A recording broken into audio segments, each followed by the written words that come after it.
Meneruskan pengajian fikih kita Fathur Rahman li syarah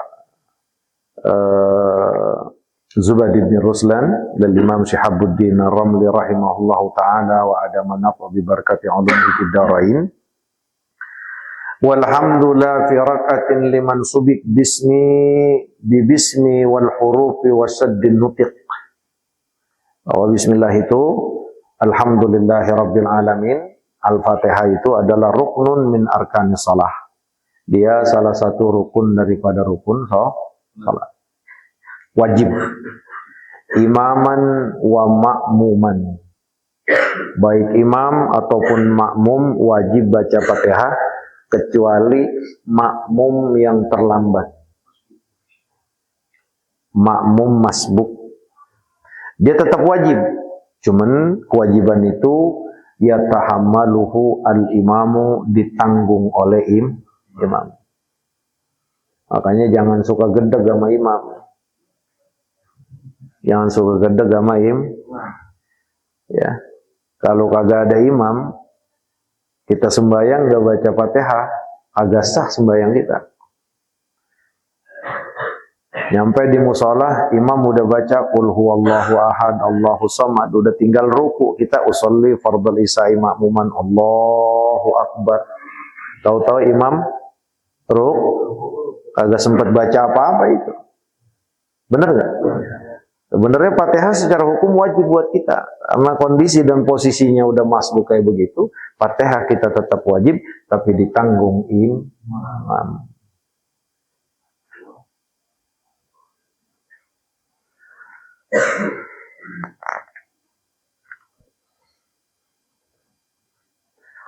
Selanjutnya wal basmalatu ayatun minal Fatihah. Nah, kalau di dalam mazhab Imam Syafi'i, ini yang sedikit berbeda di antara ulama-ulama kita. Mengingat berbedanya riwayat yang sampai kepada imam-imam. Nah, kalau dalam mazhab Imam Syafi'i, Bismillahirrahmanirrahim itu termasuk ayat atau satu ayat dari ayat Al-Fatihah. Maka saat sembahyang yang jahar seperti 2 rakaat pertama maghrib, isya, 2 rakaat subuh, sholat Jumat, atau salat-salat yang disunnahkan kita jahar, maka ya mengingat sebagaimana pendapat mazhab Imam Syafi'i bahwa Bismillahirrahmanirrahim adalah satu ayat dari Al-Fatihah, maka dia ikut dijaharkan. Bismillahirrahmanirrahim, jaharin karena dia bagian daripada ayat. Kenapa memang seperti ini? Ya, hanya mazhab Imam Syafi'i, sementara mazhab yang lain berbeda, baik itu mazhab al-Imam Maliki, al-Imam Ahmad bin Hanbal, ya. Juga imam-imam yang lain mengingat memang riwayatnya berbeda-beda yang sampai kepada mereka. Ya, karena satu ketika sebagaimana riwayat al-Imam al-Bukhari, ya, pernah sembahyang, ya. Sayyidina Anas itu bilang pernah sembahyang di belakangnya Rasulullah, di belakangnya Sayyidina Abu Bakar, Sayyidina Umar. Mereka ini kalau sholat langsung baca Alhamdulillahi Rabbil Alamin, nggak pakai baca Bismillah. Inilah perbedaan ini. Jadi semuanya riwayatnya sahih dari Nabi kita. Nah, maka kalau riwayat yang sahih seperti ini, ya al-amru ala sa'ah. Ya berarti urusannya luas. Maknanya ya kalau kebetulan kita sembahyang di satu daerah, di musola, di masjid yang memang mayoritasnya mazhab Imam Syafi'i, ya pakailah baca Bismillah. Jangan bikin sensasi yang membuat nanti orang-orang awam jadi bingung, itu aja sebenarnya. Cuman karena kan jamaah ini, ya makmum ini nggak semuanya orang ngerti, kecuali kalau kayak makmumnya jamaah Nur Saad emang pakih semua, ya kan. Imam sembahyang di mana-mana nggak baca Bismillah aman, kan gitu. Iya enggak? Tapi kalau orang yang kagak ngaji, Jadi kagak paham ini lagu apaan ini, pasti begitu. Jadi kalau mazhab kita ya harus dijaharin karena menetapkannya sebagai satu ayat dari ayat Al-Fatihah. Ya, giliran Bismillahirrahmanirrahim. Alhamdulillahirabbil alamin. Ya, bedanya ayat atau bukan, itu aja udah. Semuanya punya dasar. Adapun ulama-ulama seperti mazhab Malikiyah yang mengatakan Bismillah ya bukan ayat dari ayat Fatihah, dia betul ayat Al-Quran, innahu min Sulaiman, innahu bismillahirrahmanirrahim, ya betul, tapi dia bukan satu daripada ayat Al-Fatihah. Maka Imam Malik dalam mazhabnya ya cukup, ya bacanya itu jangan ikut jahar, tapi sir. Bismillahirrahmanirrahim. Alhamdulillahirabbil alamin. Intinya mah ulama sepakat baca bismillah di awal setiap surat dari Al-Quran itu kecuali surat Barokah itu tidak disunahkan membaca bismillah. Bara'atun minallah, ya, itu tidak baca bismillah dulu. Kalau kita surat baca Baro'ah itu nggak disunahkan baca bismillah. Adapun surat-surat yang lain, nah, kita tetap disunahkan membaca Bismillahirrahmanirrahim. Bahkan ada sebagian ulama Syafi'iyah mengatakan bahwa Bismillahirrahmanirrahim itu adalah ayat pada setiap awal-awal surat. Seluruh surat Bismillah itu ayatnya. Ini khilaf di antara ulama. Intinya untuk kita dan yang biasa jadi imam, dikondisikan saja biar tidak timbul fitnah. Saya sembahyang nih di Al-Ihsan, saya sembahyang di Nurul Sa'adah, ya udah baca bismillahnya kencengin gitu. Namun kalau satu ketika ada yang baca kagak kenceng ya aman juga. Intinya mah tetap baca bismillah, cuman kagak dikenceng. Nah kalau makmumnya antum semuanya aman karena orang ngaji gitu. Selanjutnya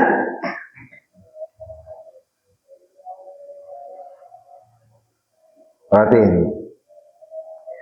Wajib nutqu bil huruf. Saat baca Fatihah itu semua hurufnya harus disebut. Hurufnya itu kurang lebih 141 huruf Al-Fatihah. Itu dengan bacaan Maliki Yaumiddin, bukan Maliki Yaumiddin.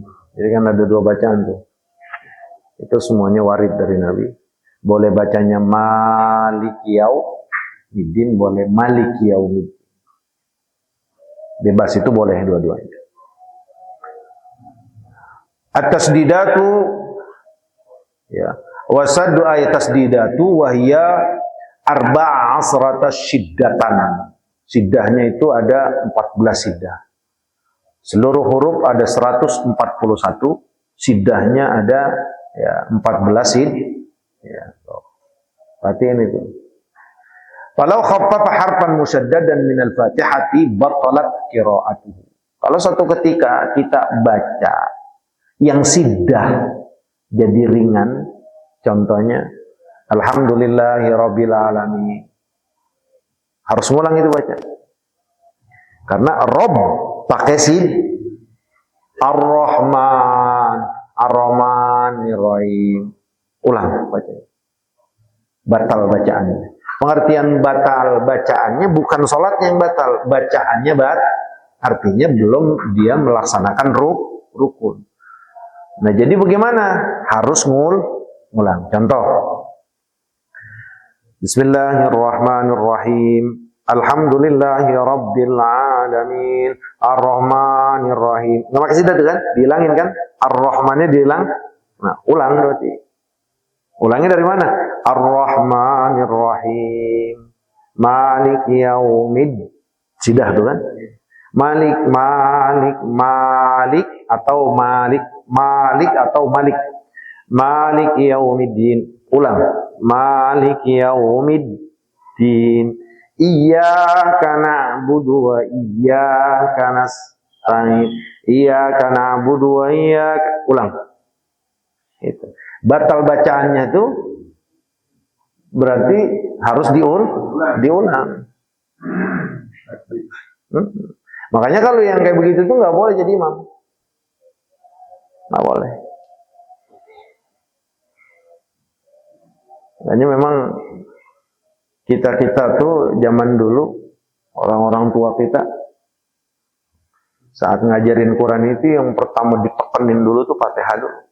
Karena Fatihah buat sholat. Saya itu di Banten sebulan baru pindah. Iya. Dulu kan saya cita-citanya jadi qori.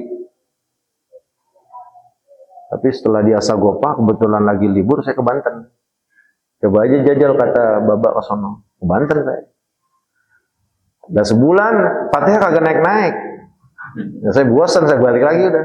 Tapi memang sebulan itu Pak, baru ke Al-Baqarah. Bener-bener semuanya. Sebulan baru bener. Kenapa seperti itu? Karena selain memang ini buat ngelenturin lidah, buat menyebut huruf-huruf yang lain, yang kedua memang ya Fatihah ini bukan hanya sekedar surat yang dibaca, tapi dia yang harus ya dibaca di dalam sholat, menjadi rukun. Ini biar benar. Jadi hurufnya tuh yang harus disidain. Maka dibilang di sini kalau khaffafa harfan musaddadan minal Fatihati batalat qiraatuhu. Kalau satu ketika Fatihah yang harus tasdid kita nggak baca, yang harus tasdid ya kita yang harus siddah tapi kita ringankan, batalat qiraatuhu, batal bacaannya. Nah, pengertian batal bacaannya ulang. Iyyaka na'budu wa iyyaka nasta'in ihdinas siratal. Bukan, makan singkongnya nggak pakai gula merah. Itu begitu, kalau makan singkong nggak pakai gula merah, nggak pakai kelapa, begitu bacanya. Agak ada yang nyediain. Iya. Padahal pun singkong banyak di sini. Li'ikhlalihi biharfin. Kata Imam Syihabuddin Ar-Ramli, karena dia ngerusak huruf. Karena dengan menghilangkan siddah itu berarti menghilangkan huruf. Karena siddah itu mengandung dua huruf. Dua huruf. Kalau nggak disiddain berarti buang satu huruf.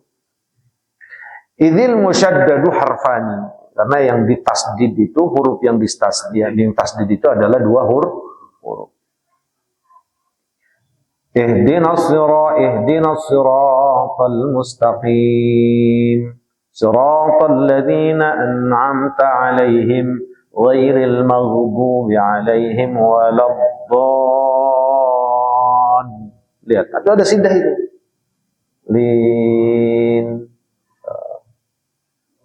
Jangan main-main ya Pak, kalau Fatihahnya kagak becus, kecuali kalau orang baru masuk Islam, atau orang ini baru mau belajar sholat, udah 20 tahun bader, terus mau baca Fatihahnya belum bisa, yaitu dimaafin. Tapi untuk sholat selanjutnya dia harus wajib belajar. Nah kalau kita ini kan udah puluhan tahun sholat Pak, bener kagak? Ya. Nah, makanya diperhatiin Fatihahnya bener apa kagak. Gitu. Nah, alhamdulillah sekarang nggak kayak zaman dulu kalau mau benerin Fatihah kudu datang ke guru.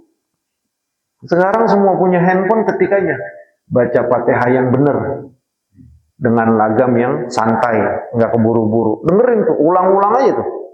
Kita ngelihat Qur'annya, ngelihat mushafnya, ngelihat Fatihahnya sambil kuping denger, ulang-ulang. Bener itu. Itu kan kemudahan yang Allah berikan. Coba kalau kayak zaman dulu, mau baca Fatihah mau dengerin dari mana? Banten dulu. Bener kagak? Nah kalau sekarang mah tiba buka handphone, bacaan Fatihah yang bener, sebagaimana yang yang bener, gitu kan? Bagaimana yang dicontohkan Nabi atau apa gitu kan? Udah. Lihat mushafnya, Bismillahirrahmanirrahim. Alhamdulillahi rabbil alamin. Ar-Rahmanir-Rahim. Dengerin, kita lihat. Udah, penting jadi. Kagak sah Pak sembahyangnya. Tuh, makanya sembahyang itu harus versinya versi Rasul, bukan versi otak kita, bukan versi perasaan kita. Bang, baca Fatihah yang benar, kan begitu ya. Ya ini gue udah bener banget. Benar masih banyak yang salah, tapi dia pikir, udah bener jamak aja, Allah juga maha paham. Ya, asal yang begitu udah kagak bakal diterima Pak. Kenapa? Karena mengikut sertakan dalam ibadah tersebut perasaan dan akal kita nggak boleh. Saat Rasulullah katakan, "Shollu kama ra'aitumuni usolli," salatlah kalian sebagaimana kalian melihat aku salat. Itu minat takbir ila salam, dari mulai takbir ke salam semuanya sudah dicontohkan oleh Nabi. Baik rukun fi'li, rukun qauli, mau sunnahnya abad atau hayat, semuanya udah dicontohin oleh Nabi. Makanya Nabi bacanya kenceng-kenceng. Bacanya kenceng-kenceng. Awal-awal ngimamin tuh Nabi untuk memberikan contoh, sembayangnya aja di mimbar Nabi. Biar dilihat cara rukunya gimana, kakinya di belakang bagaimana, posisi bangunnya bagaimana. Itu di mimbar. Pas mau sujud Nabi baru turun ke bawah. Itu. Setelah semuanya, ya ini baru Rasulullah, sholatlah kalian sebagaimana kalian melihat aku sholat. Nah, cara kita bisa mengetahui bagaimana salatnya Rasulullah SAW yaitu lewat ulama-ulama atau lewat yang ditulis ulama-ulama. Salah satunya kitab ini. Oh iya, itu salatnya begitu. Nggak bisa. Mereka juga agak ngarang ini. Kalau yang kayak untuk salat-salat itu mereka nukil semuanya. Adapun di tengah tulisan kitab mereka ada pendapat, itu pendapat. Silakan aja pisahin mana pendapat, mana yang namanya bimbingan dari Nabi. Nah, kalau pendapat mah bisa benar, bisa enggak, bisa dipakai, bisa enggak, namanya pendapat. Tapi kalau contoh Nabi wajib diikutin dan dipakai. Lau abdalal harfa biharfin abtala wa wajibun tertibuha ma'al wila wa bil sukutin qata'at in katara aw qalla ma qasdi lagat in ma qara la li sujudihi wa ta'minin wa la su'alihi lima imamuhu tala. Ibdalu harfin minal fatihati bi akhar, ganti huruf. Lau abdala ma'a salamati lisanihi harfan minal fatiha aw baddalah bi harfin ka ibdalid dad di dhalin bizza wa dhal alladhina mujam bil muhala abtala qira'atahu litilkal kalimah litagyirihi an-nazam. Kalau suatu ketika dod kita ganti sama zod, ghairil maghdubi alaihim waladdallin, kan dod itu dod kita ganti sama zo, waladdallin misalnya, batal kiranya, ulang. Itu kan makanya disilang bilang gini, lau abdala ma'asalamihi ma'asalamati lisanihi, kalau dia ganti ya, kalau dia ganti huruf emang lisannya sehat, la suing wala bindeng, la suing wala bindeng. Emang kayak kita nih semuanya selamat, sehat. Cuman sengaja aja gitu kita ganti. Ghairil maghdubi alaihim waladdallin, misalkan zo. Batal, bukan batal salatnya. Abtala qira'atahu, maka dia batalkan bacaannya. Ulang. Tapi kalau udah ada unsur main-main mah udah bukan masalah batal atau bagaimananya, tapi songong udah. Itu ibadah soalnya. Nggak boleh main-main ibadah. Cuman kalau hukumnya begitu. Litagirihi an-nazam, karena memang merubah nazam. Yang benar dhali. Walau nataqa bil qafi mutaraddidatan bainaha wa bainal kafi kama yantiqu biha al-arabu sahama al-karahah. Kecuali memang bacaan-bacaan yang biasanya orang Arab kayak qaf diganti dengan ge gitu kan. Kalau jim diganti dengan ina, itu kan sudah jadi lisanul Arab. Maka kalau di Arab-Arab, kalau di Mesir itu kayak di Kina, ya, terus juga sebagian Yaman, di Saudi itu qaf dibacanya ge. Gum. Itu maksudnya kum. Paham maksudnya? Jadi kalau ada tuh Kalau pushama pastinya udah nggak pakai ge, pakai apa. Jadi kalau di Kina tuh, kalau yang di Mesir di Kina itu kop dibacanya ge. Gola, bukan kola, gola. Goma kayak di Yaman, Saudi di sebagian. Nah, kalau suatu ketika itu nyampur di dalam sholat dibacanya seperti itu misalkan, kayak kop dibaca kap atau kop dibaca ge, ini sah tapi ma'al karohah, secara hukum itu makruh. Karena itu nggak merubah arti. Jadi orang Arab itu saat bilang gola itu artinya kola. Orang Arab itu pada saat bilang goma itu artinya koma, artinya tetap berdiri. Maka kalau itu tercampur di dalam sholat misalkan, di dalam membaca Fatihah, ya huruf tersebut diganti bunyinya dengan kebiasaan dialek mereka pada sehari-hari, nah ini secara hukum tidak membatalkan bacaan tersebut, tapi hukumnya makruh. Karena kan Arab itu, kenapa Quran itu diturunkan dengan 7 bacaan, bahkan dalam riwayat 10 bacaan, karena memang Arab itu satu, tapi dialeknya itu beda-beda. Dialeknya beda-beda. Makanya itu ada istilahnya wadduhe, ada istilah kayak gitu. Nah, kalau Arab-Arab Syria itu rata-rata memang lagamnya itu kayak begitu. Wadduhe. Jadi kayak sini tuh kayak orang Betawi Kemang, Betawi Tebet. Nah, itu kayak gitu. Mau kemana? Gitu. Arab juga sama begitu. Qalahu Nasrun al-Maqdisi wa Ruyani wa ghairuhuma wa jazama bihi fil kifaya wa qala fil majmu' fihi an-nazar qala fa in lahana wa lam yughayyir ma'na kurih fa in ta'ammada haruma wa sahhat salatuhu wa in ghayyara qaddammita an'amtu atau kasriha an'amti lam tasih qira'atuhu wa tabtulu salatuhu in ta'ammada. Namun kata Al-Imam An-Nawawi, ya dalam Majmu' juga Al-Imam Ruyani dalam Kifayah, beliau mengatakan bahwa kalau bacaan-bacaan tersebut sengaja kita lafalkan di dalam sholat, dan di situ memang ada unsur main-main, nah ini secara hukum bisa haram, tapi sholatnya tetap sah. Gitu kan? Tapi sholatnya tetap sah. Berbeda, dia melafalkan itu karena memang sudah menjadi kebiasaannya. Orang Arab itu kan juga sama orang kita. Kalau satu lafaz yang memang sudah biasa dan sulit untuk merubah, itu sama. Kalau kebiasaan mereka itu kop dibaca ge, itu sampai sholat pun ngikut. Dan memang sulit gantinya. Gitu. Maka kata Imam Nawawi, kalau memang perubahan tersebut sudah merubah arti, maka bacaannya batal, harus diulang tuh bacaannya. Tapi kalau memang ya enggak, perubahan tersebut itu bisa merubah arti, ya maka ini bisa membatalkan bacaan tersebut, ya juga bisa membatalkan sholat. Gitu. Atau wa in ghayyara, kalau dia rubah an'amta dia rubah an'amtu atau an'amti, ini kan jelas berubah arti, gitu ya. Kalau itu dilakukannya secara sengaja, bukan hanya bacaannya batal, tapi sholatnya ikut batal. Ma'alladzina